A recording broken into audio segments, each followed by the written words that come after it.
The first cry pierced the howling wind just as Cain's claws opened my throat. Blood, warm and metallic, spilled into the pristine snow beneath me as my newborn son took his first breath. The irony wasn't lost on me, life and death, beginning and ending, all in the space of a heartbeat. Cain stood over me, his golden eyes cold as winter stone, while Celine Ravencrest clung to his arm like the precious prize she believed herself to be. "It's done," Cain said, his voice carrying no trace of the man who had whispered sweet promises in my ear just months ago. "I, Cain Black Moon, reject you, Lyra Ashworth, as my mate."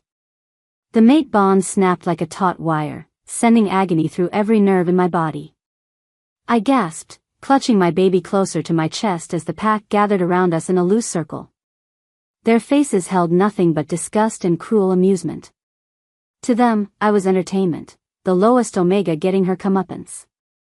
"Look at her," Celine laughed, her perfectly manicured nails digging into Cain's muscled forearm. "Bleeding like a stuck pig in the snow. How pathetic." The blizzard had come out of nowhere, as spring storms often did in the mountains. What should have been a simple pack run had turned into something else entirely when my water broke. I'd begged Cain to help me, to at least find shelter, but he'd chosen that moment to make his announcement. The Alpha's daughter was worth more than a lifetime with me. Alpha Ravencrest stepped forward, his massive frame blocking out what little light filtered through the storm clouds. "You have no place in Black Moon territory anymore, Omega. Take your bastard and leave." "She'll never make it," someone called out from the crowd. "Not in this storm." "Good," Celine purred. "One less mouth to feed." A rock struck my shoulder, then another hit my leg. The pack began to close in, their eyes glowing with pack mentality and bloodlust. "My son, my beautiful boy," wailed against the cold, his tiny fists waving helplessly. "Please," I whispered, looking up at Cain one last time. "He's your son." Cain's jaw tightened, but Celine's laughter rang out like breaking glass. "That thing could belong to anyone. Everyone knows how Omegas spread their legs." The lie cut deeper than his claws had. Cain knew, we both knew, that I'd never been with anyone else. But admitting that meant admitting our child was legitimate, and legitimacy meant complications for his new perfect life.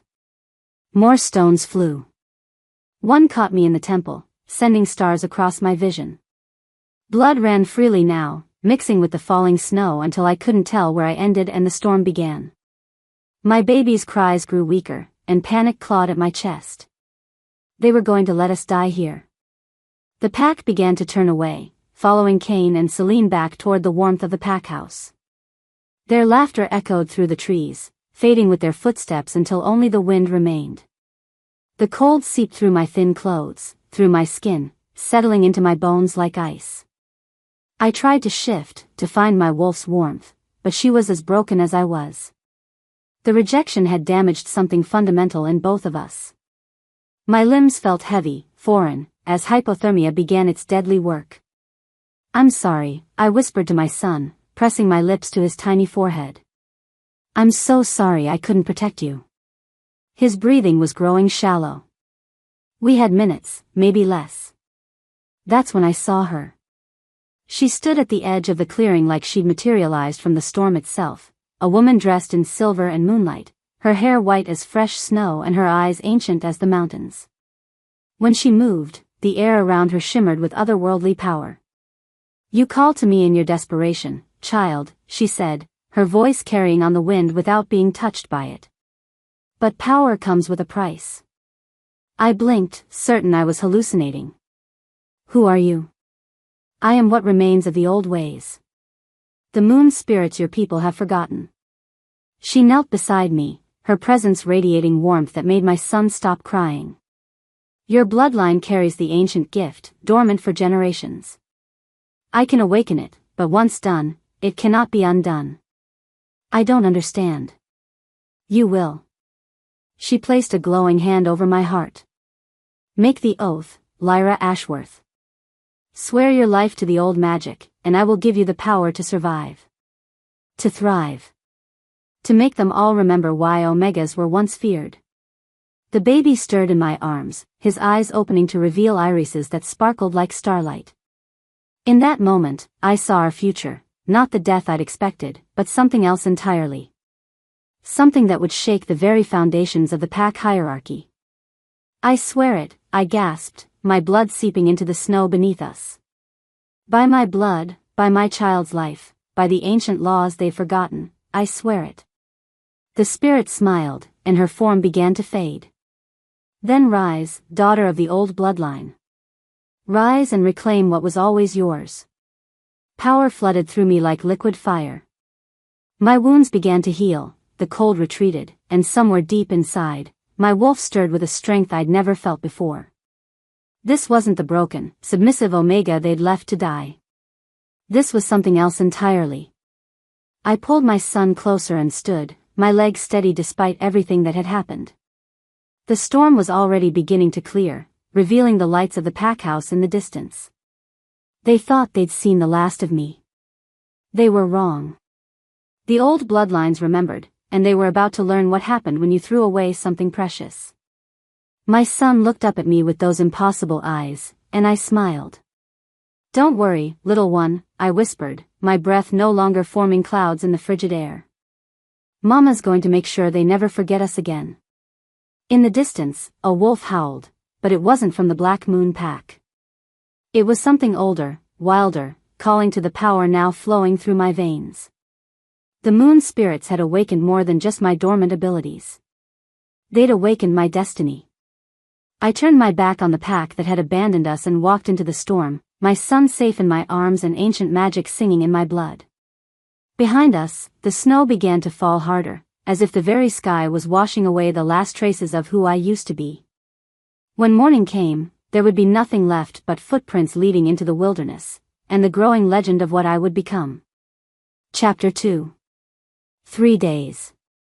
That's how long I wandered through the wilderness before my body finally gave out.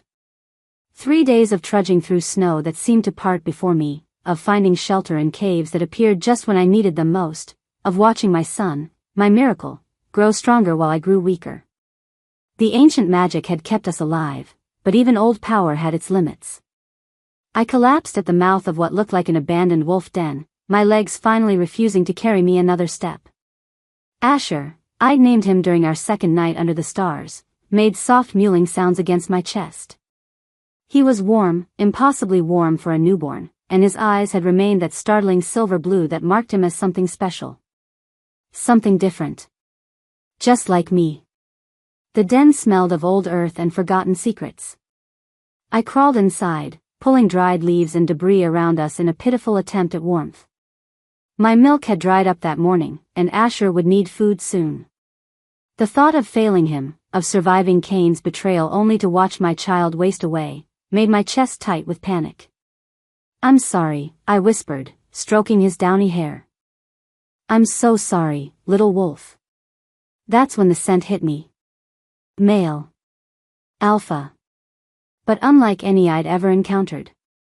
It was wild and untamed, carrying notes of pine and midnight rain, but underneath lay something else, something that made every instinct I possessed go completely silent. Not the silence of submission, but the profound quiet that comes before lightning strikes. The footsteps were almost soundless, just the barest whisper of movement across snow. If not for his scent, I never would have known he was there until he spoke. You're dying. His voice was deep, rough with disuse, and carried an accent I couldn't place. I pressed myself deeper into the den, clutching Asher protectively. After Cain's betrayal, trust felt like a luxury I couldn't afford. Stay back, I managed, though my voice came out as barely more than a croak. A low chuckle, rich and dark. If I meant you harm, Omega, you'd already be dead. He moved into view, and my breath caught. He was massive, taller and broader than even Alpha Ravencrest, with long black hair that hung loose around his shoulders. His clothes were simple but well-made, dark leather and rough wool that suggested someone who lived apart from pack politics and social hierarchies. But it was his eyes that stopped my heart. Silver. Pure, liquid silver that seemed to glow with their own inner light. Who are you? I whispered. Someone who's been waiting. He crouched at the den's entrance, careful to keep his movements slow and unthreatening. The question is whether you're ready to live or if you prefer to fade away in this hole. Asher stirred in my arms, turning his tiny face toward the stranger. Instead of crying, he made a soft cooing sound, the first time he'd seemed truly content since we'd left the pack. It should have been warning enough. I can smell the old magic on you, the stranger continued, his silver gaze never leaving mine. Freshly awakened but untrained. Dangerous. His lips curved in something that might have been a smile. I like dangerous. I don't know what you're talking about. The moon spirits don't make bargains lightly, Lyra Ashworth. And they certainly don't grant power without purpose. The fact that he knew my name should have terrified me. Instead, I felt a strange sense of inevitability, as if this meeting had been written in the stars long before I was born. How do you know who you are? Know what you've become? He extended one large hand toward me, palm up. Because I've been watching the Black Moon pack for a very long time, waiting for the bloodline to manifest. Waiting for you. Against every rational thought in my head, I found myself reaching toward his outstretched hand.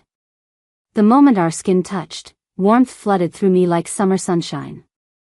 The exhaustion that had been dragging at my limbs for days simply vanished. My name is Damon, he said softly. And you're coming home with me. I should have protested. Should have demanded answers or insisted I could take care of myself and Asher alone. But the truth was, I couldn't. Whatever strength the moon spirits had given me was still too new, too raw. I needed time to understand what I'd become, and time was a luxury that required safety. Safety I couldn't provide on my own. Why? I asked instead. Why help us? His silver eyes flicked to Asher, and something shifted in his expression, surprise, perhaps, or recognition. Because some debts run deeper than pack politics. Because the old ways still matter to those who remember them. He scooped me up as if I weighed nothing, cradling both Asher and me against his chest. His scent enveloped us, that wild, otherworldly fragrance that made my wolf pace restlessly beneath my skin.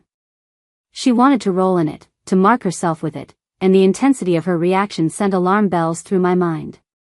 Mate bonds didn't form this quickly. Couldn't form this quickly, especially not when my bond with Cain had only been severed 3 days ago. But my wolf didn't seem to care about impossibilities. Damon's cabin appeared through the trees like something from a fairy tale, all dark wood and glowing windows, smoke rising from a stone chimney to be swallowed by the storm.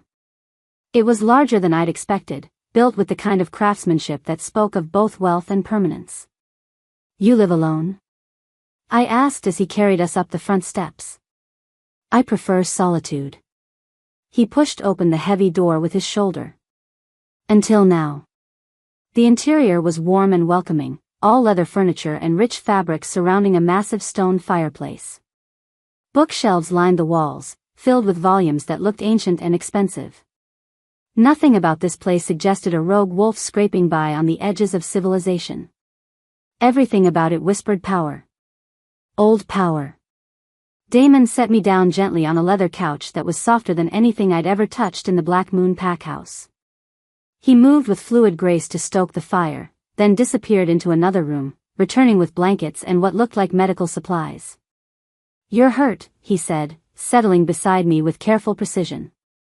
I touched my throat where Cain's claws had raked across my skin. The wounds had healed during our journey, another impossible thing to add to my growing list, but dried blood still crusted my neck and collar. I heal fast now, I said, more to myself than to him. The awakening. Damon's fingers were gentle as he cleaned the remaining blood away with a warm cloth. Your body is changing, adapting to what you've become. The first few weeks are always the most dramatic. You talk like you've seen this before. I have. His touch stilled for a moment. Though not for a very long time. Questions burned on my tongue, but Asher chose that moment to announce his hunger with a wail that could have woken the dead. I tried to position him to nurse, but my body was still too depleted to produce milk. He needs food, I said, panic edging into my voice. Damon disappeared again, returning with a small bottle filled with what looked like warm milk. When I raised an eyebrow, he shrugged. I was prepared. Prepared for what, exactly? A random Omega and her pup to collapse on your doorstep? Prepared for you. He settled back on the couch, his presence both comforting and unsettling. I told you, I've been waiting. I fed Asher, marveling at how eagerly he took the bottle, how his tiny hands seemed to know exactly how to grip it. Everything about him was advanced, too knowing for a 3-day-old pup. He's beautiful, Damon said quietly, and there was something in his voice that made me look up sharply. You sound surprised. Not surprised. Relieved. His silver eyes met mine. Ancient bloodlines don't always breed true. Sometimes the power skips generations, sometimes it manifests in ways that are difficult to control. And Asher? Asher is perfect. The certainty in his voice sent a chill through me. How can you possibly know that? Instead of answering, Damon stood and moved to the window, staring out at the storm with an intensity that suggested he was seeing more than just wind and snow. His shoulders were tense, alert, like a predator scenting danger.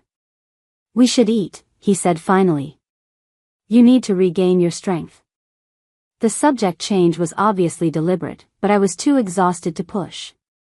I followed him to a kitchen that looked like something from a magazine, all granite counters and gleaming appliances that must have cost more than most pack members made in a year. What do you do? I asked as he pulled ingredients from a refrigerator that was better stocked than the Black Moon Pack's communal stores. I collect things. He began assembling what looked like a substantial meal with practiced efficiency. Art, books, artifacts. Items of historical significance. That pays well. I've had time to accumulate wealth. Time.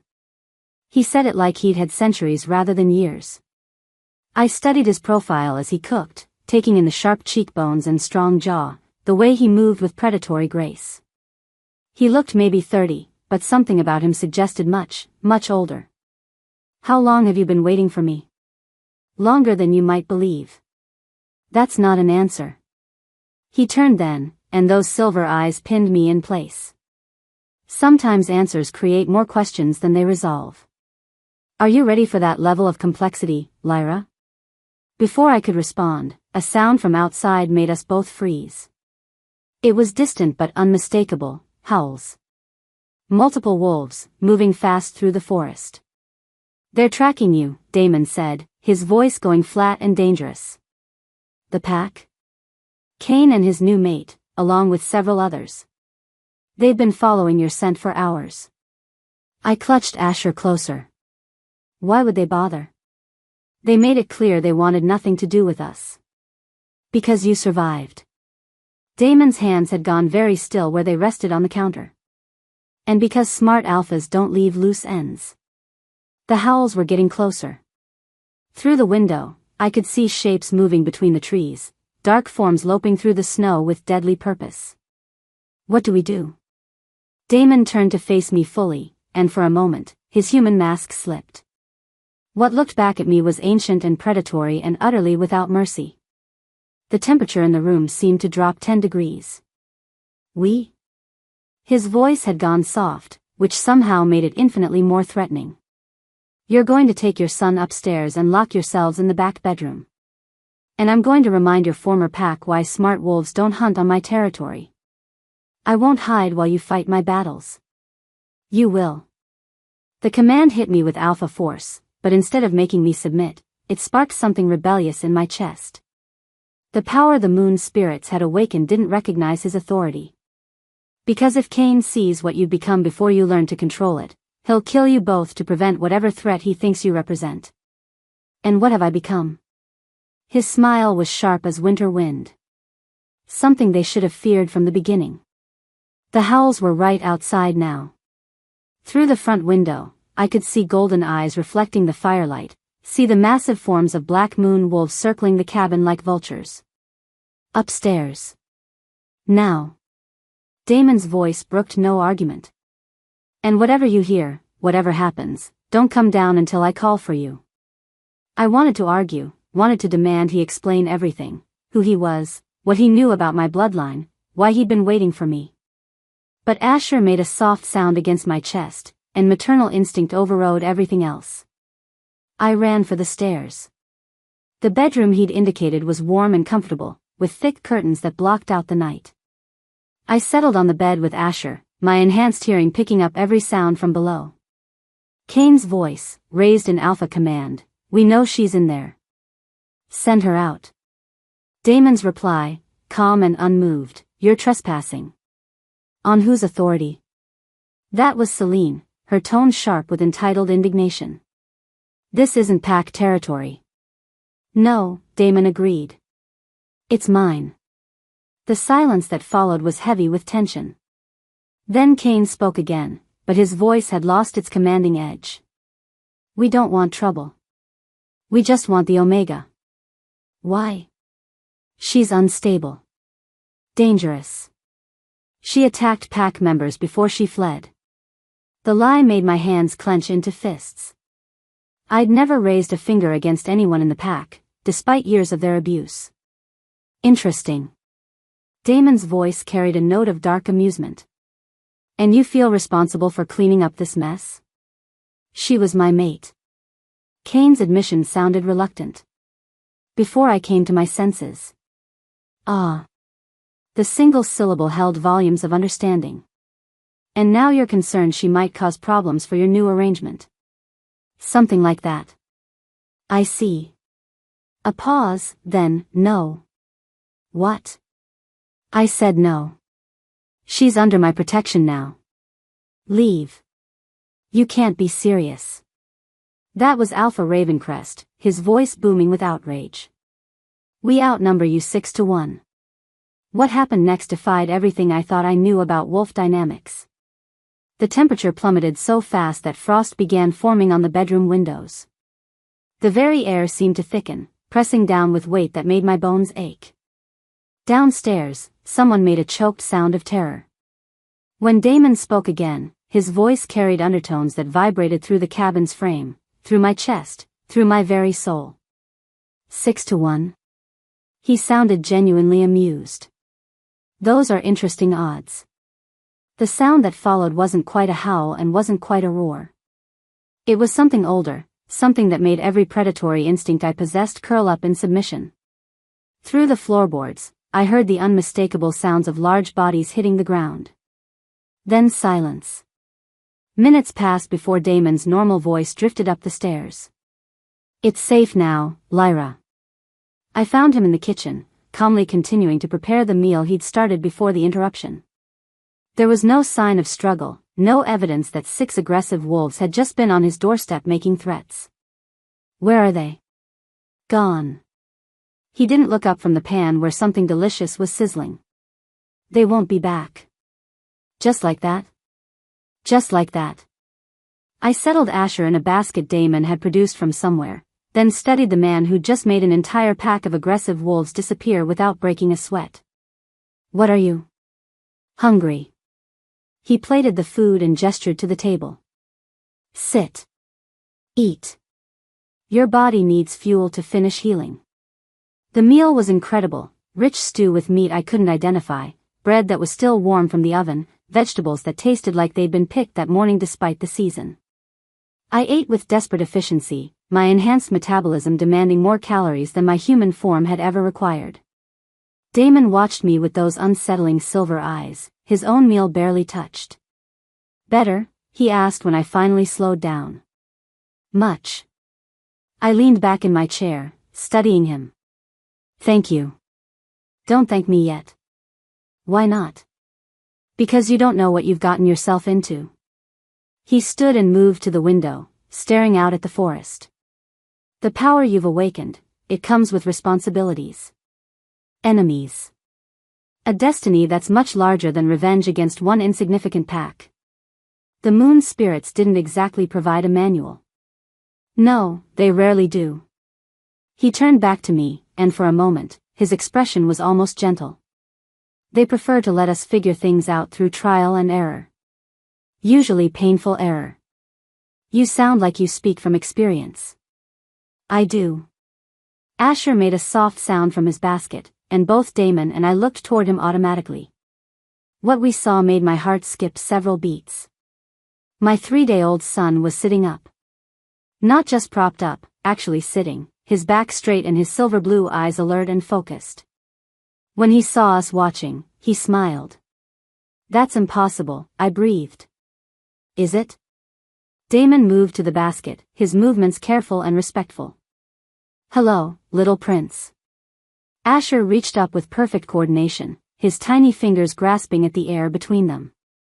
When Damon extended one large finger, Asher gripped it with surprising strength. "His development is accelerated," Damon said, his voice thoughtful. "Common in children of awakened bloodlines, but usually not this dramatic."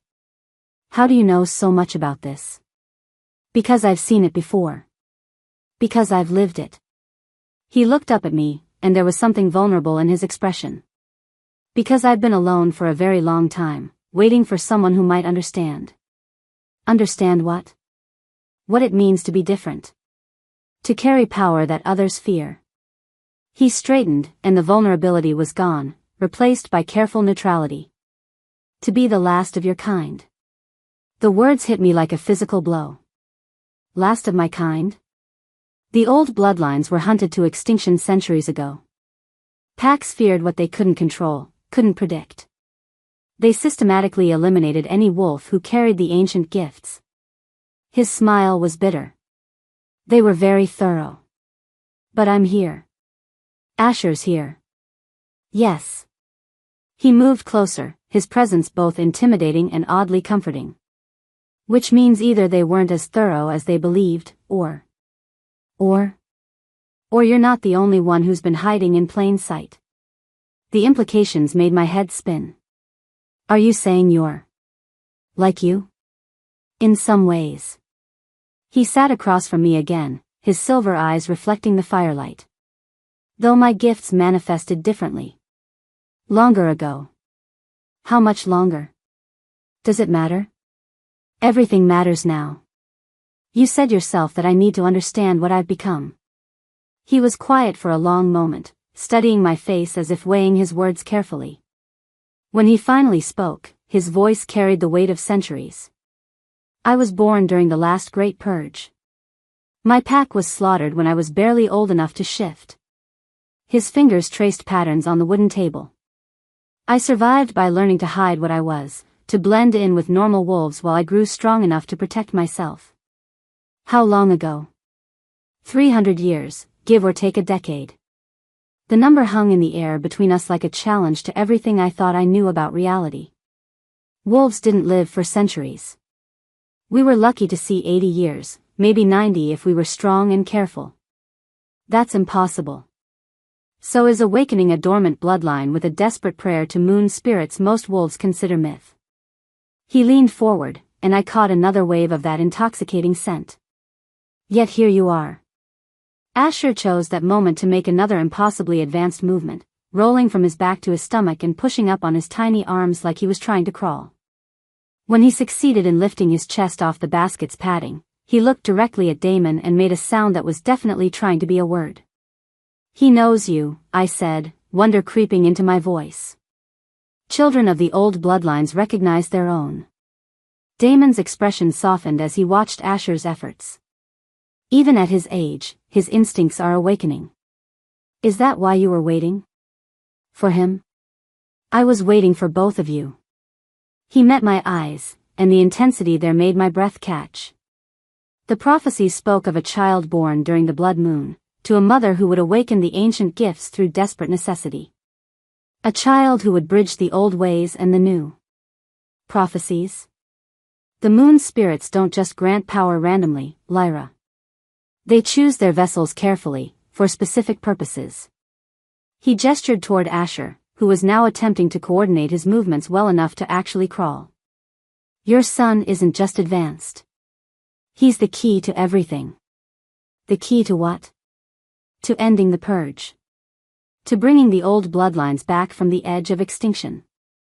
To showing the modern packs that power comes in many forms, and some of them are far older and stronger than they ever imagined. The weight of his words settled over me like a heavy cloak. You're talking about war. I'm talking about balance. Damon stood and moved to the fireplace, staring into the flames. For 3 centuries, I've watched the packs grow complacent, cruel, focused on nothing but hierarchy and control. They've forgotten what wolves were meant to be. And what were we meant to be? Connected to the earth, to the moon, to the ancient magics that flow through everything. He turned back to me, and his silver eyes were blazing. We were meant to be guardians, not dictators. Protectors, not predators of our own kind. That sounds idealistic. Does it?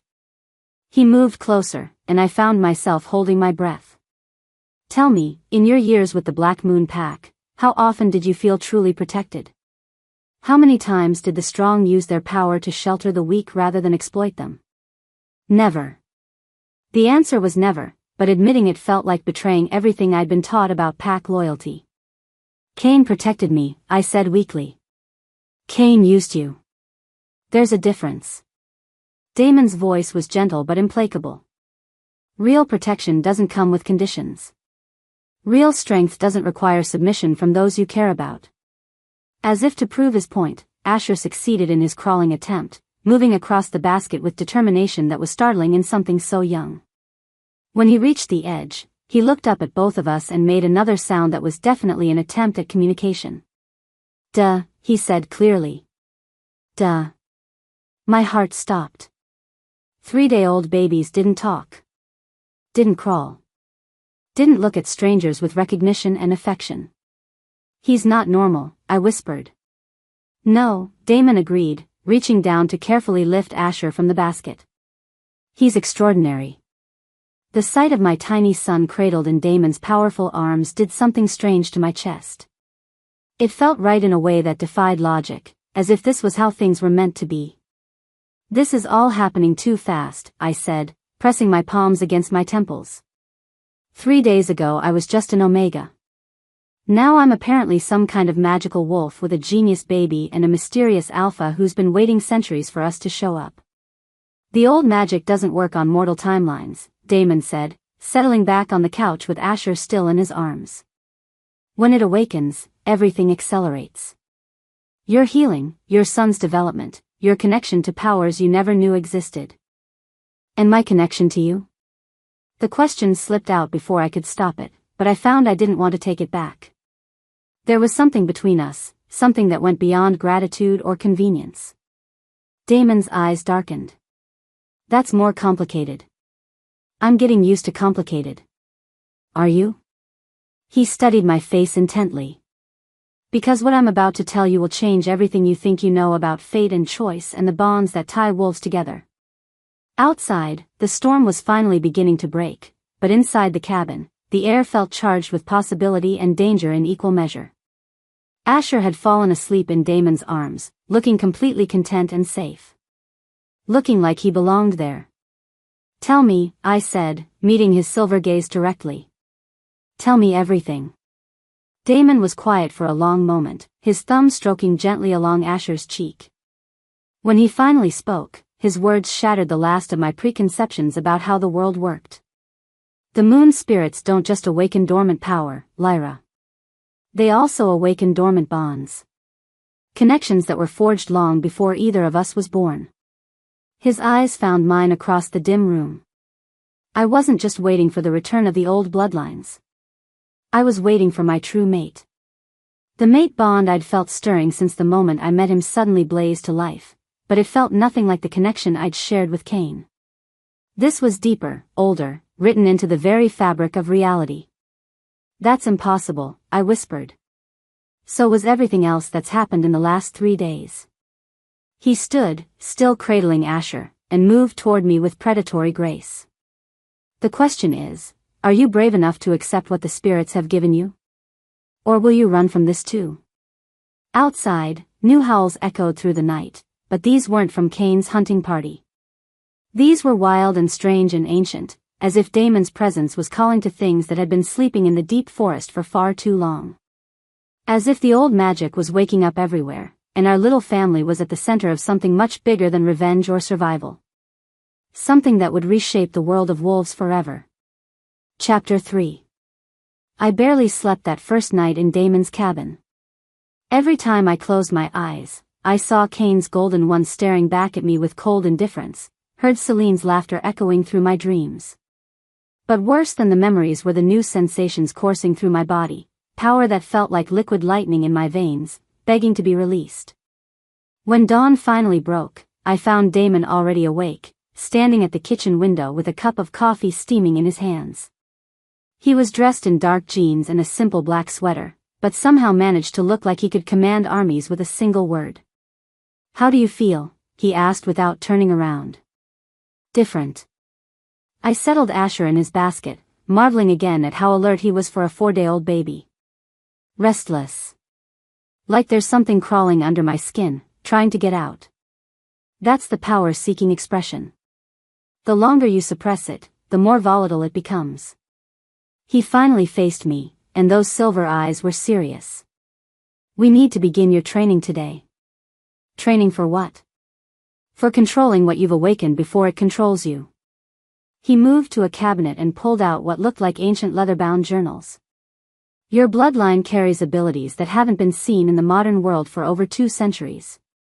Without proper guidance, they could destroy you. Or worse, they could destroy everything around you." The weight of his words settled heavily in my chest. "What if I don't want this power?" "The moon spirits don't ask permission, Lyra. They chose you for a reason." His expression softened slightly. "But I can teach you to harness what you've been given. To use it purposefully instead of letting it use you." An hour later, we stood in a clearing behind his cabin, the morning air crisp with the promise of spring. Damon had changed into clothes that looked designed for movement, fitted leather pants and a shirt that clung to his muscled frame in ways that were decidedly distracting. "First lesson," he said, moving to stand behind me. "Feel the power. Don't fight it, don't try to direct it. Just acknowledge that it's there." I closed my eyes and reached inward, searching for the strange new energy that had been humming beneath my skin since the awakening. It wasn't hard to find, it pulsed with my heartbeat, warm and electric and utterly foreign. "Good," Damon murmured, his breath warm against my ear. "Now try to understand what it wants." What it wanted? I focused deeper, trying to interpret the alien sensation. The power felt hungry, restless, like a caged predator pacing behind bars. And underneath that restlessness was something darker, a cold satisfaction that made my stomach clench with unease. "It wants to hurt something," I whispered. "What does it want to hurt?" Images flashed through my mind unbidden, Kane's throat beneath my claws, Celine's perfect face twisted with fear, the entire Black Moon pack cowering before me as they had once made me cower. The power surged in response to the thoughts, and I gasped, my eyes snapping open. "I can't do this." "You have to." Damon's hands settled on my shoulders, steady and grounding. The power responds to emotion, particularly negative emotion. Until you learn to control your feelings, you'll never control your abilities. Then maybe I shouldn't have them. "Look around you, Lyra." I followed his gaze and felt my heart stop. The grass in a perfect circle around us had turned brown and brittle, as if winter had suddenly claimed this one spot while leaving everything else untouched. Even worse, the wildflowers that had been blooming at the clearing's edge were now withered and black, their petals falling like ash. "I did that? Your anger did that. Your pain. Your desire for revenge." Damon moved to examine one of the dead flowers, his expression troubled. "This is why your bloodline was feared, Lyra. Why they were hunted to extinction." "What do you mean?" He straightened, holding the blackened flower between his fingers. "You're descended from the moon wraiths, the Deathbringers. They were wolves who could manipulate the life force itself, could drain it from their enemies and use it to strengthen themselves or their allies." The words hit me like a physical blow. "Deathbringers?" "They weren't evil," Damon said quickly, seeing my expression. "They were guardians of balance. In the old days, when packs grew too large or too aggressive, when alphas became tyrants who threatened the survival of all wolves, the moon wraiths would appear to restore equilibrium. By killing people. By ending threats to the greater good. His silver eyes were steady on mine. They could sense corruption, could identify those whose actions would doom entire bloodlines if left unchecked. They were the immune system of wolf society. And now I'm one of them. You're the last of them. He dropped the dead flower and moved closer. Which means the responsibility for deciding how that power is used rests entirely with you. The thought was terrifying. I'd never wanted responsibility for anything beyond my own survival. Now Damon was telling me I carried the power to decide who lived and who died. I won't kill anyone, I said firmly. Even Cain? Even Celine? Even the pack members who threw stones at your newborn son and left you both to die? The questions hit deeper than they should have. Because the truth was, part of me did want revenge. Part of me wanted to make them all pay for the years of humiliation, for the rejection, for the cruelty they'd shown to an innocent baby. That's different. Is it? Damon stepped closer, his presence both comforting and challenging. Tell me, if you had the power to ensure that no other Omega ever suffered what you suffered, that no other child was ever rejected for being born to the wrong parents, would you use it? I stopped, because I didn't know the answer. It's not that simple. No, it's not. Which is why you need training. Why you need to understand not just how to use your abilities, but when and why and at what cost. He gestured to the dead circle around us. This happened because you let emotion drive the power. Learn to drive it yourself, and you become something extraordinary. Fail, and you become exactly what they always said the moon wraiths were, monsters. We spent the next 3 hours working on basic control exercises. Damon taught me to breathe through the power surges, to channel them into specific focuses instead of letting them explode outward randomly. It was exhausting work that left me drained and shaky, but by midday I could at least touch the energy without immediately destroying plant life. Better, Damon said as we walked back toward the cabin. Though you'll need weeks of practice before you can safely use your abilities in any kind of confrontation. What if I don't have weeks? What do you mean? I stopped walking, a sudden chill of premonition running down my spine. Something's wrong. I can feel it. Damon went very still beside me, his head tilting as if listening to sounds I couldn't hear. After a moment, his expression darkened. You're right. There are wolves in the forest. Multiple packs, moving in coordinated patterns. Cain? No. These scents are unfamiliar. His silver eyes began to glow with inner light. Someone's hunting, but not for you. We reached the cabin to find Asher wide awake in his basket, his silver blue eyes focused on something beyond the windows.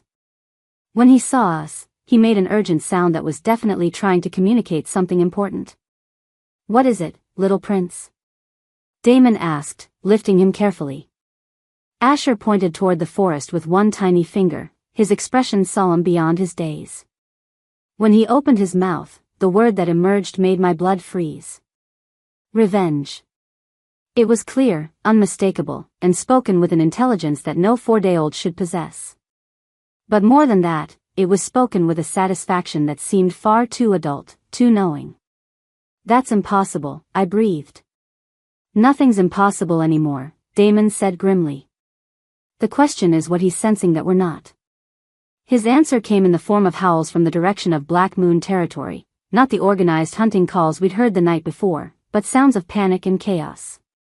Through the trees, I could see smoke rising in the distance. Something's happening to the pack, I said, and despite everything they'd done to me, my first instinct was concern. Yes. Damon's voice was flat. And I suspect it's connected to your awakening. What do you mean? Ancient power calls to ancient enemies, Lyra. The moon wraiths had adversaries, bloodlines that were their natural opposites. If one awakens. He trailed off, his expression growing increasingly troubled. If one awakens, what? Then the others may wake as well. Before I could ask what he meant, the sound of approaching vehicles cut through the afternoon air. Multiple engines, moving fast up the mountain road toward us. Damon moved to the window, his posture going predatory. We have company.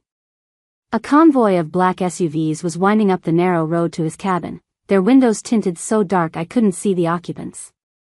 They moved with military precision, and something about their approach made every instinct I possessed scream danger. "Friends of yours?" I asked. "I don't have friends." Damon's voice had gone cold and lethal. "Take Asher upstairs. Lock the door. Don't come down no matter what you hear. I'm not hiding again. You're not trained enough to fight what's coming." His silver eyes blazed as he looked at me. "And if something happens to me, Asher needs his mother." The vehicles had stopped at the edge of his property. Doors slammed in rapid succession, and through the windows I caught glimpses of figures dressed in tactical gear. They moved like soldiers, but their scents carried undertones that marked them as wolves. "Who are they?" "The Council." Damon's expression had gone grim. "The organization that's been hunting bloodlines like ours for centuries." "But you said the purges ended." "I said the systematic slaughter ended. The Council never stopped hunting. They just became more selective, more careful." He pulled weapons from hidden compartments I hadn't known existed, knives that gleamed with silver edges, what looked like modified crossbow bolts. "They must have detected your awakening." "How?" "Ancient power leaves traces. Ripples in the magical currents that trained hunters can follow."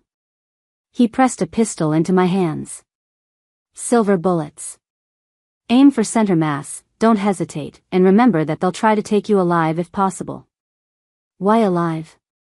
"Because dead moon wraiths can't be interrogated about other survivors."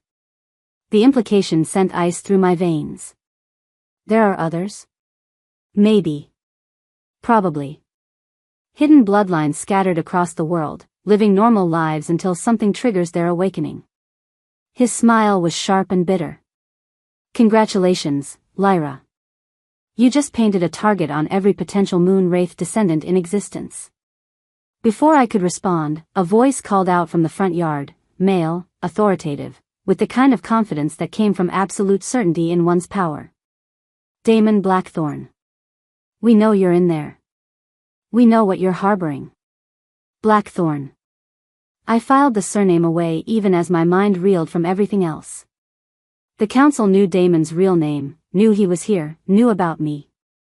"Come out peacefully, and the woman and child won't be harmed," the voice continued. "We only want to talk." "Liars," Damon muttered. "They want to study you, dissect your abilities, find out how to track others like you. And if we refuse? Then they'll take you by force." Through the window, I could see at least a dozen figures positioned around the cabin. They'd surrounded us completely, cutting off any chance of escape. But more disturbing was the way they moved, too fluid, too coordinated. These weren't normal wolves. "What are they?" "Enhanced. Artificially strengthened with stolen bloodline abilities." Damon's voice carried centuries of hatred. "They hunt us, kill us, then use our power to make themselves stronger." The thought made my stomach turn. That's monstrous. That's survival. From their perspective. He moved to another window, checking the positions of our attackers. "They see us as threats to pack stability, anomalies that need to be eliminated or controlled." "You have 10 seconds, the voice called out. "Then we come in." Asher made another sound from his basket, not distressed, but alert. When I looked at him, his silver eyes were focused on the windows with an intensity that was unsettling. He wasn't afraid. If anything, he seemed eager. "There's something wrong with my son," I whispered. "No," Damon said softly. "There's something extraordinary about him. Moon wraith children develop fast, but this..." He trailed off, studying Asher's too knowing expression. "This is beyond anything I've seen. Time's up." The attack came from multiple directions simultaneously. Windows exploded inward as dark figures rappelled through them, moving with inhuman speed and coordination. I saw silver flashing in their hands, weapons designed specifically for killing our kind. Damon moved like liquid death, his own weapons finding their targets with lethal precision. But there were too many of them, and they kept coming. Upstairs, he shouted over the sounds of combat. Now! But as I reached for Asher's basket, something extraordinary happened. My son, my 4-day-old baby, looked directly at the nearest attacker and smiled. The man stopped mid-stride, his face going slack. Then he turned and buried his silver knife in his teammate's chest. What? I started to say, but there was no time for questions. More attackers were pouring through the broken windows. Damon was holding his own, but barely. And Asher was doing something that should have been impossible, his infant mind somehow reaching out to twist the intentions of our enemies. The power inside me responded to the chaos, to the threat to my family. It surged upward like a dark tide, and this time I didn't try to stop it. The temperature in the room plummeted. Frost began forming on every surface as the life force was leached from the air itself. The attackers closest to me stumbled, their enhanced strength suddenly failing as something vital was drained from their bodies. Lyra, no. Damon's voice cut through the growing darkness. You're not ready. But I was beyond listening. The power had found its target, not just these attackers, but the organization they represented. The council that had spent centuries hunting people like us, like my son. They wanted to study us? Dissect us? Let them try. The nearest council operative dropped to his knees, his enhanced abilities failing as my power wrapped around him like a hungry shadow. Through the connection, I could feel his artificial strength, the stolen abilities that had been grafted onto his natural wolf heritage. And I could take them back. The sensation was intoxicating, raw power flowing into me as I drained the enhancements from his system. But beneath the stolen abilities was something else, something that made me gasp and nearly lose my focus. Fear. Pure, absolute terror of what I represented. Because the council didn't just hunt moon wraiths out of prejudice or politics. They hunted us because they knew what we were capable of when fully awakened. They knew that a single moon wraith could bring down entire packs, could shift the balance of power across the supernatural world. They knew we were apex predators, and they were prey. Enough. The command cut through my power-drunk haze like a blade. Not from Damon, but from someone else, a woman's voice carrying authority that made my abilities recoil instinctively. A figure stepped through the ruined front door, and I knew immediately that this was the real threat. She was tall and elegant, with silver hair that marked her as ancient even by wolf standards. But it was her eyes that stopped my heart, completely black, like looking into empty space. Hello, Lyra, she said calmly, as if we were meeting for tea instead of in the middle of a supernatural battle. I'm Director Frost. We need to talk. The power inside me snarled in response to her presence, recognizing something fundamentally wrong about her energy signature. She wasn't enhanced like the others. She was something else entirely. Like hell, I snarled back. Your son is in danger, she continued, as if I hadn't spoken. Not from us, but from what he's becoming. Look at him, Lyra. Really look. Against my better judgment, I glanced toward Asher's basket. What I saw there made my blood freeze. He was floating. My 4-day-old son was hovering 6 inches above his blankets, his silver eyes glowing with power that had no business existing in something so young. And around him, the air itself was beginning to warp and twist, reality bending to accommodate abilities that shouldn't awaken for years. That's impossible, I breathed. Nothing's impossible when you're dealing with a convergence child, Director Frost said. A baby born during the awakening of multiple bloodlines, whose very existence acts as a catalyst for powers that have been dormant for centuries. What are you talking about?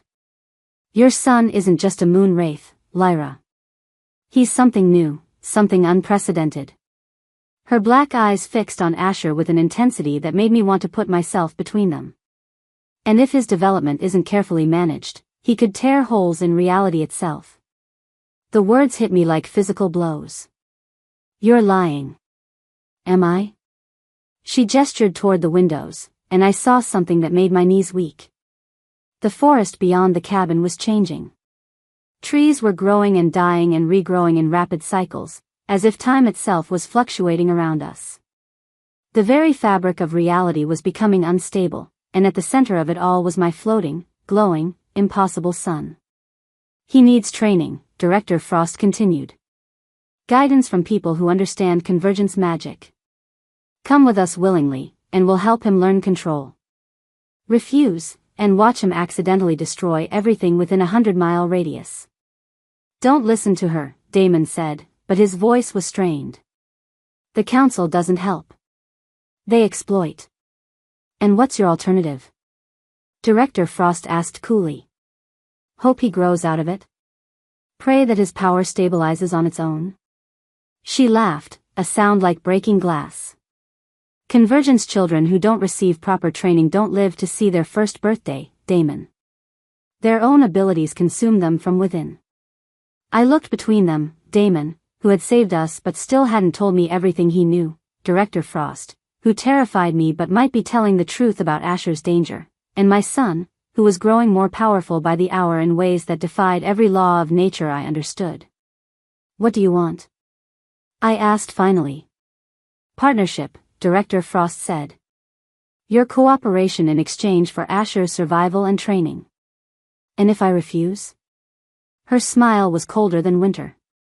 Then you'll bury your son before the week is out, and the reality fluctuations he causes in his death throes will probably take half the continent with him. In the distance, the sounds of chaos from Black Moon territory were growing louder. Whatever was happening there was escalating, and I had a terrible feeling it was connected to the power radiating from my floating, impossible child. The woman was right about one thing: Asher needed help that I couldn't provide. But trusting the people who had spent centuries hunting our kind felt like signing our death warrants. I need time to think, I said. Time is a luxury we don't have. Director Frost gestured again, and the reality fluctuations around us intensified. Every minute he remains untrained increases the risk of catastrophic failure. Asher chose that moment to speak again, his voice carrying clearly despite the chaos around us. Revenge, he said, and this time there was no mistaking the intelligence behind the word. He wasn't just speaking, he was making a pronouncement. And as if in response to his declaration, the howls from Black Moon territory suddenly cut off, leaving behind a silence that felt like the pause before lightning strikes. Whatever was happening to Kane's pack, it had just reached its conclusion. Director Frost's black eyes narrowed. The convergence is accelerating. We're out of time. But before anyone could respond, new sounds emerged from the forest, not howls this time, but screams. Human screams, filled with terror and agony. Something was hunting in Black Moon territory. Something that left silence in its wake. What have you done? Director Frost demanded, her composed mask finally cracking. Asher smiled up at her from his floating position, and when he spoke again, his voice carried harmonics that made the air itself vibrate. Justice, he said clearly. And in that moment, I realized that my son wasn't just developing too quickly.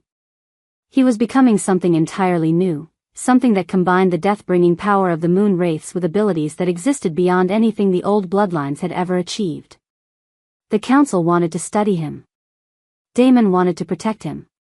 But neither of them understood what he truly was. He was evolution itself, wrapped in the form of a baby who could speak prophecies and bend reality to his will. The question was whether any of us would survive long enough to see what he became. The screaming from Black Moon territory suddenly stopped, leaving behind a silence so complete it felt like the world was holding its breath. We need to go, Director Frost said, her voice tight with something that might have been fear. All of us. Now. Go where? I asked. Anywhere that isn't here when he decides to act on that promise of justice. But even as she spoke, I could feel it, Asher's power reaching out across the forest, seeking the pack that had rejected us. And whatever he was planning, whatever justice he intended to deliver, I had the terrible feeling that it was already too late to stop it. The blood moon was rising, and my son had just declared war on everyone who had ever wronged us. The only question was whether anyone would be left alive to surrender. Chapter 4. The silence stretched between us like a taut wire, broken only by the distant crackling of flames from Black Moon territory. Director Frost's black eyes darted between Asher's floating form and the growing orange glow on the horizon, her composed mask finally showing cracks of genuine concern. This is unprecedented, she murmured, more to herself than to us. Convergence children don't develop this level of reality manipulation until they're much older, Damon finished grimly. Which means someone has been accelerating his development artificially. The accusation in his voice made Director Frost's head snap toward him. You think we're responsible? I think the Council has been manipulating bloodline awakenings for centuries. His silver eyes blazed with barely contained fury. Creating weapons out of children who should have grown up normal and safe. We don't create anything, Director Frost said coldly. We simply guide inevitable outcomes. Before I could ask what that meant, Asher made a soft sound that drew all our attention. He had settled back into his basket, no longer floating, but his silver blue eyes remained fixed on something beyond the cabin walls. When he spoke, his voice carried the eerie certainty of prophecy. They come, he said clearly. The broken pack seeks the truth.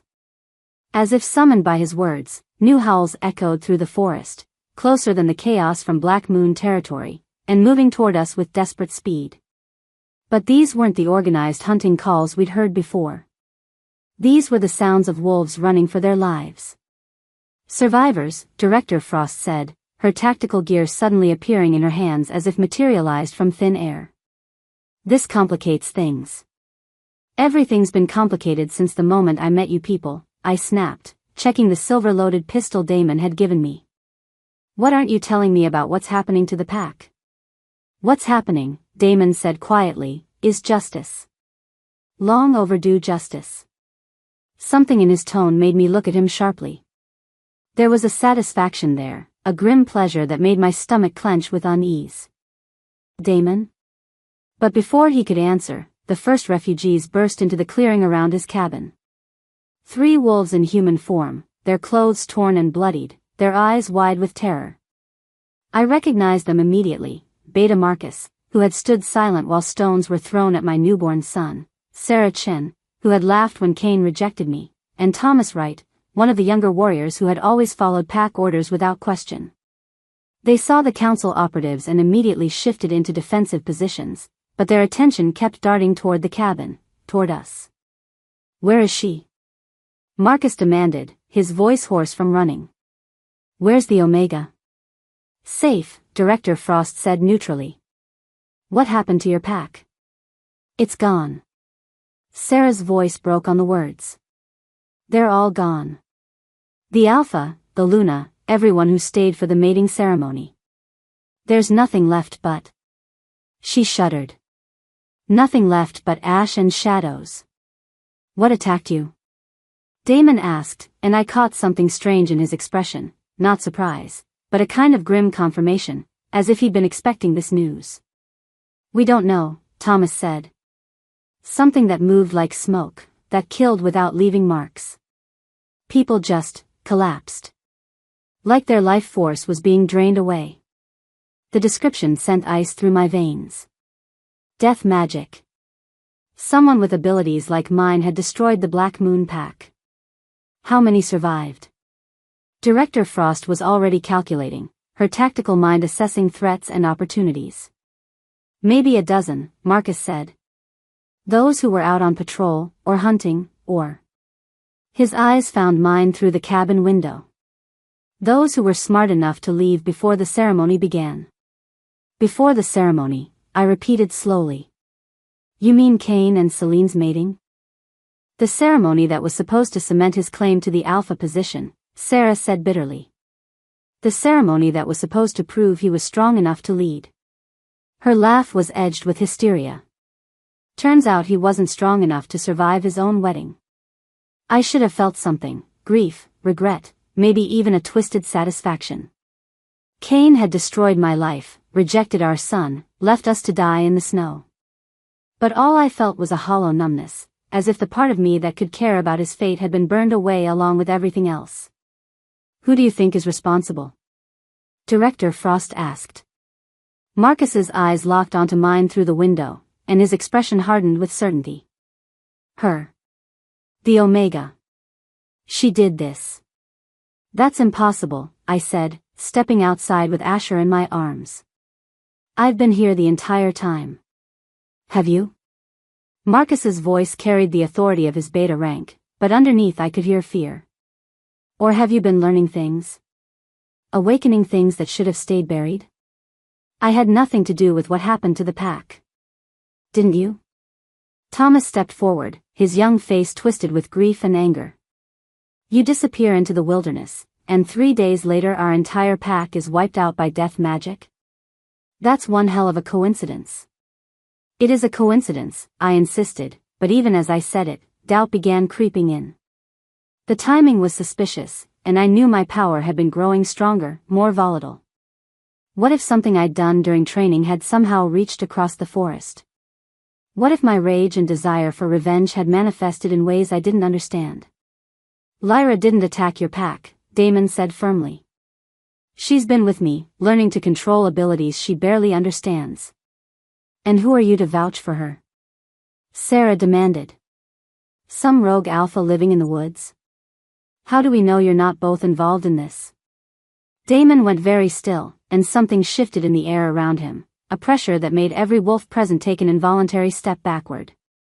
When he spoke, his voice carried harmonics that resonated in our bones. I am Damon Blackthorn, he said quietly. Rightful alpha of the Black Moon Pack. Son of Alpha Magnus Blackthorn, who was murdered 20 years ago by a usurper named Connor Kane. The words hit like a physical blow. Kane's father. The previous alpha who had died in what everyone said was a hunting accident, leaving the pack leadership open for Connor's claim. That's impossible, Marcus breathed. Magnus Blackthorn had no surviving children. Connor made sure of that. Connor thought he made sure of that, Damon corrected, his silver eyes beginning to glow. He killed my parents, my siblings, even my mate. Burned our family compound to the ground and scattered the ashes. But I wasn't there that night. I was 18 years old, out on a vision quest in the deep wilderness, seeking guidance from the moon spirits about my future role as Alpha. My mind reeled as the implications sank in. Kane's father murdered your family? And then spent 20 years spreading lies about what happened. Telling the pack that Magnus had gone rogue, that he'd been experimenting with dark magic that threatened everyone's safety. Damon's voice was bitter with old pain. The same lies they're probably telling about you right now. You knew, I whispered, pieces falling into place with sickening clarity. You knew who I was before you found me. Knew about Kane, about the pack, about everything. I'd been watching the Black Moon Pack for 2 decades, waiting for the right moment to reclaim what was stolen from my family. His expression was carefully neutral, but I could see the guilt flickering in his silver eyes. I knew Kane was weak, knew his leadership was built on his father's lies and violence. I was looking for leverage, for something that could be used to expose the truth. And then I appeared. A rejected Omega with awakening powers and a vendetta against the current Alpha. The betrayal cut deeper than Kane's claws ever had. How convenient for you. It wasn't like that. Wasn't it? I stepped back, clutching Asher protectively. You said you'd been waiting for a moon wraith descendant. You said the spirits had told you about us. But really, you were just waiting for someone desperate enough to be your weapon. The connection between us is real, Lyra. The mate bond. The mate bond is just another tool, isn't it? Another way to control me, to make sure I'd do what you wanted.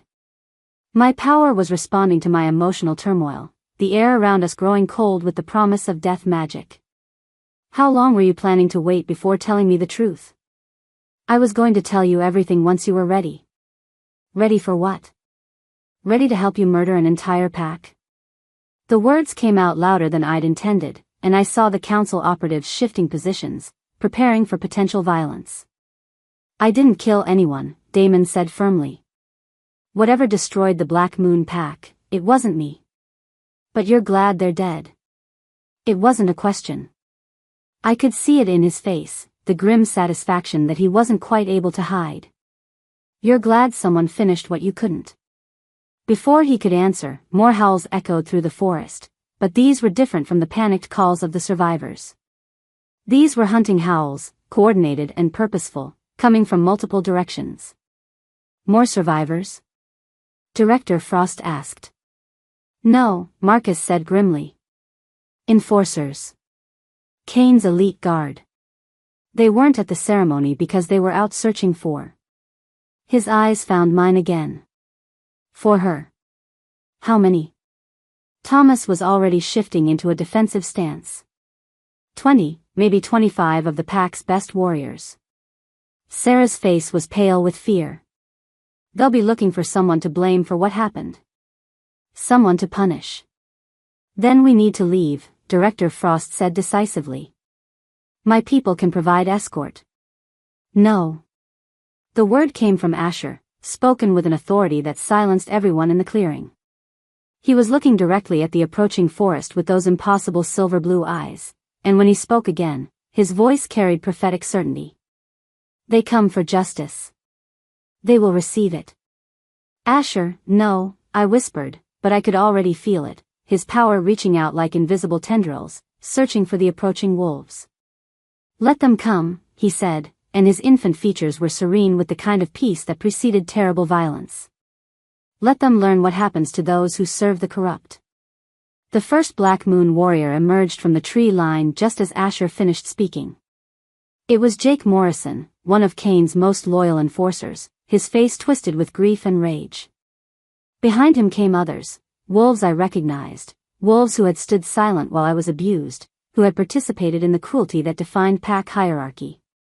There she is, Jake snarled, pointing directly at me. The Omega who brought this curse down on us. I didn't, I started to say, but he was already shifting, his human form melting into the massive brown wolf that had terrorized lesser pack members for years. The others followed suit, 23 wolves surrounding us in a perfect circle of snarling fury. They wanted blood, wanted someone to pay for the destruction of everything they'd known.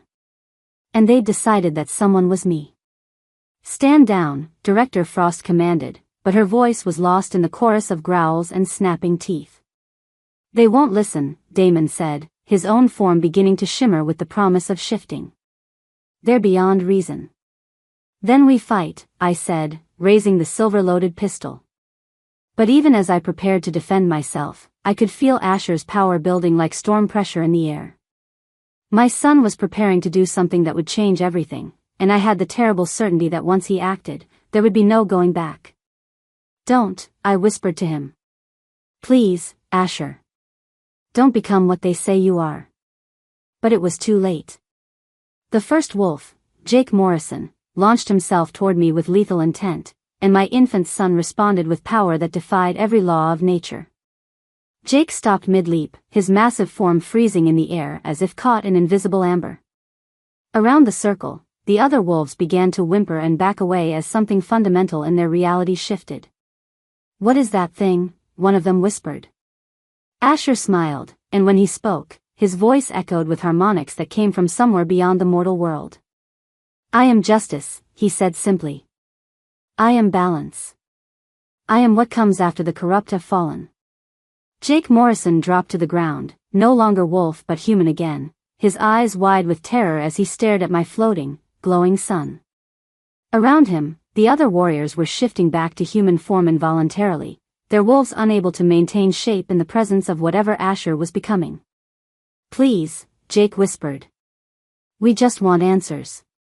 We just want to understand what happened to our pack. What happened, Asher said with infinite gentleness, is that they reaped what they had sown. That they faced consequences for decades of cruelty and corruption. But we didn't. You stood silent. Asher's voice carried the weight of absolute judgment. You watched as the weak were tormented, as the innocent were cast out, as power was used to destroy rather than protect. Your silence made you complicit. I could feel the death magic building around my son, vast and terrible and completely beyond my ability to control. He was going to kill them all, every single warrior who had participated in the pack's cruelty. And part of me wanted to let him. Asher, stop, I said, but my voice lacked conviction. Why? He asked, those ancient eyes finding mine. They would have killed you without hesitation. They would have torn me apart simply for existing. Why should they receive mercy they never showed? It was a fair question. A logical question. These wolves had made my life hell for years, had thrown stones at my newborn child, had hunted us through the forest with the intent to murder. They deserved whatever justice my son wanted to deliver. But if I let him do this, if I stood by while he executed 23 wolves for the crime of being complicit in pack politics, what did that make me? What did that make him? Because mercy is what separates us from them, I said finally. Because showing compassion to those who showed us none is how we prove we're better than they are. Asher considered this with the gravity of someone far older than his few days of life. Around us, the Black Moon warriors waited in terrified silence for his decision. Very well, he said at last. They may live.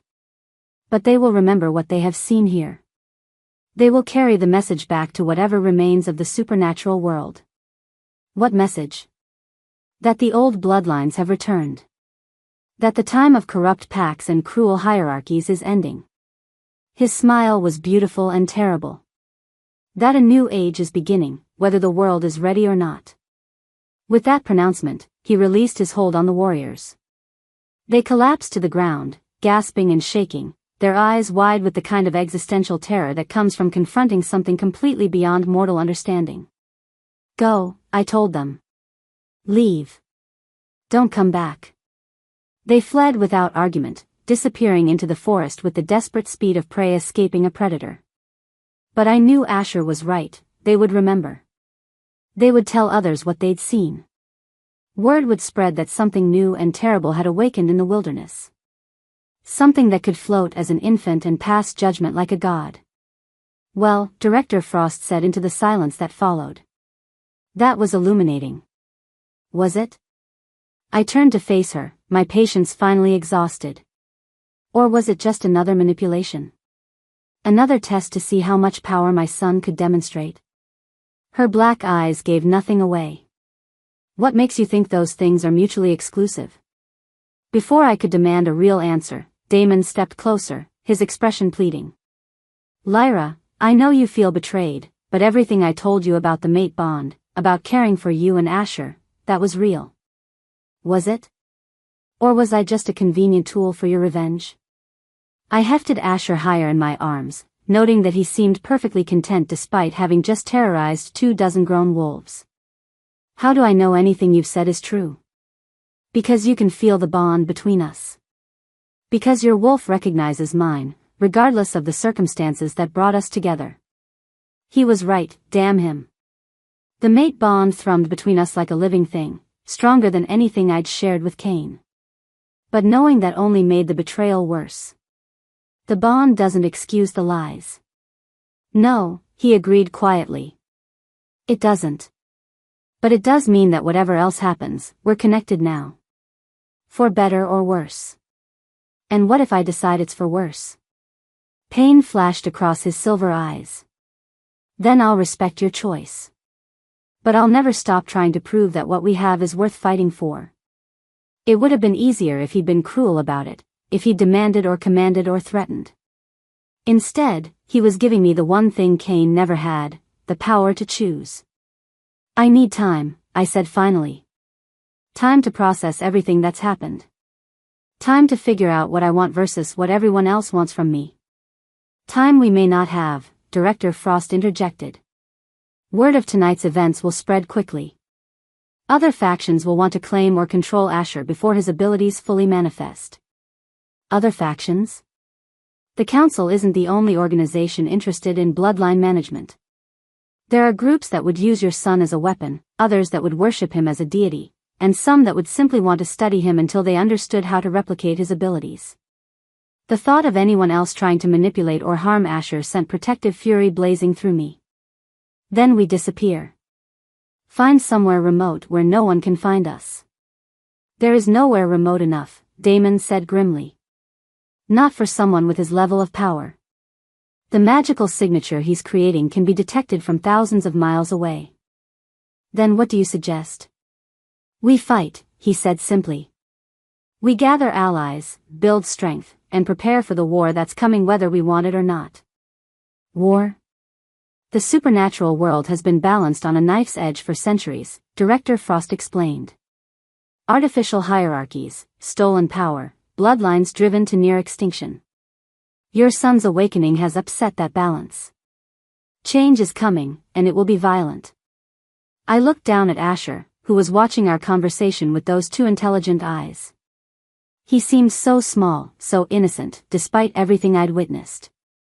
But I could feel the vast power sleeping beneath his infant exterior, could sense the potential for both creation and destruction that defined his very existence.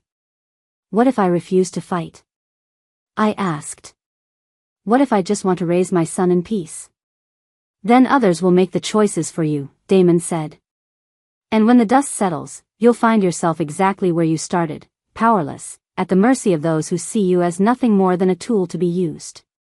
The truth of his words hit home with painful clarity.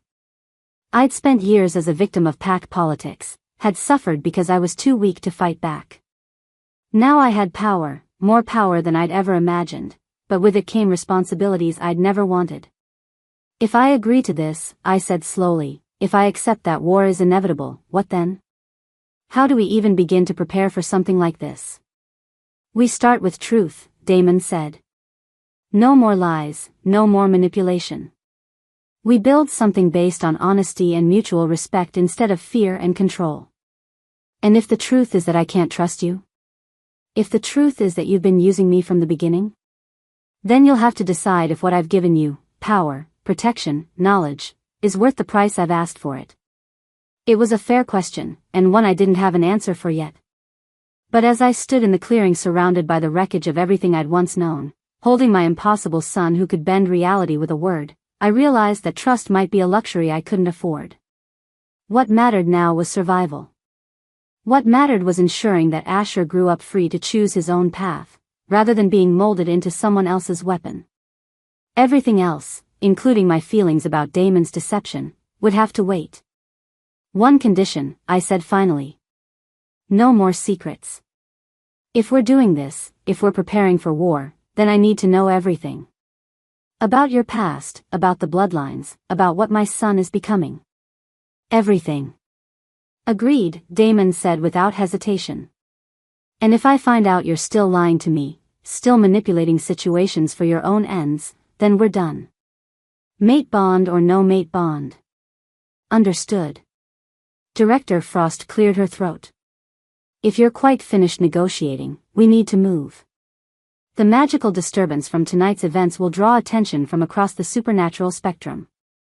We have perhaps 6 hours before this location becomes the center of a very unpleasant convergence. Where do we go? I asked. Somewhere we can make a stand, Damon said, his silver eyes already calculating.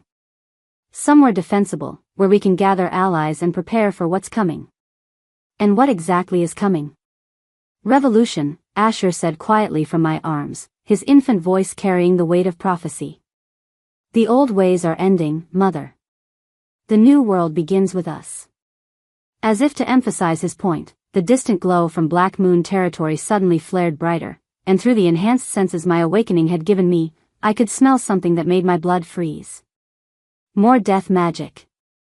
Something else was stirring in the supernatural world, something that had been awakened by the events of the last few days.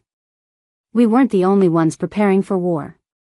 The only question was whether we'd be fighting alongside each other or against everything that was coming to destroy us. But as I felt the mate bond humming between Damon and me, as I looked down at my son who could reshape reality with his will, I realized that maybe, just maybe, we had enough power to face whatever storm was brewing. The old world was ending.